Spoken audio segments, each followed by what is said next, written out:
வச்சாச்சு. இப்போ இதில் ஜஸ்ட் டெப்ளை பண்ணுறது தான். ஸோ இந்த வெப்சைட்டை பொறுத்த வரைக்கும் இந்த ஒரு HTML ஃபைல், அப்புறம் ஒரு இமேஜ் ஃபைல்ஸ், அப்புறம் CSS ஃபைல்ஸ். ஓகேவா? இதெல்லாம் எப்படி டெவலப் பண்ணுறது அப்படிங்கிறத நம்ம இப்போ டிஸ்கஸ் பண்ணுறதே கிடையாது ஆக்சுவலாக. ஸோ இதில் ஏற்கனவே டெவலப் பண்ணி வச்சுட்டோம் நாங்கள். இப்போ இந்த ஃபைல் எடுத்துகிட்டு போய் நாங்கள் மூவ் பண்ண போகிறோம். அவ்வளோ. இப்போ நான் வந்து என்னோட ஹோஸ்டிங்கில் நான் லாகின் பண்ணுறேன். ஸோ லாகின் கொடுத்துட்டிங்க அப்படின்னா இதில் வந்து ஏற்கனவே நான் அக்கௌண்ட் வாங்கி வச்சுருக்கேன். ஸோ அதனால் வந்துட்டு நான் என்னோடய கூகுள் வச்சு ஈஸியாக லாகின் பண்ண உள்ள போகிறேன் நான். ஓகே. ஸோ இப்போ வந்து பார்த்திங்க அப்படின்னா இத்தனை வெப்சைட் நான் வாங்கி வச்சுருக்கேன் நான் ஆக்சுவலாக அது. ஓகேவா? ஃபைன். ஸோ இப்போ வந்துட்டு நான் இதில் இதுதான் என்னோடய website name actually. So artificialcoding.in actually. ஓகேவா? ஸோ இதுக்குள்ளே நான் போகிறேன். மேனேஜ் பண்ணிவிட்டு ஓகே.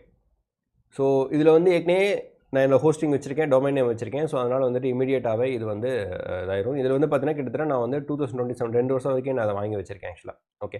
ஸோ இதெல்லாம் வந்து ஃபைன். இப்போ இதில் வந்து நம்ம என்ன பண்ண போகிறோம் அப்படின்னா என்னோட வெப்சைட்டை லோட் பண்ண போகிறோம். இது வந்து ஒவ்வொரு வெப்சைட்டுக்கு மாறும். ஸோ அதனால் கன்ஃபியூஸ் ஆக வேணாம். ஸோ ஆட் சைட் போங்க.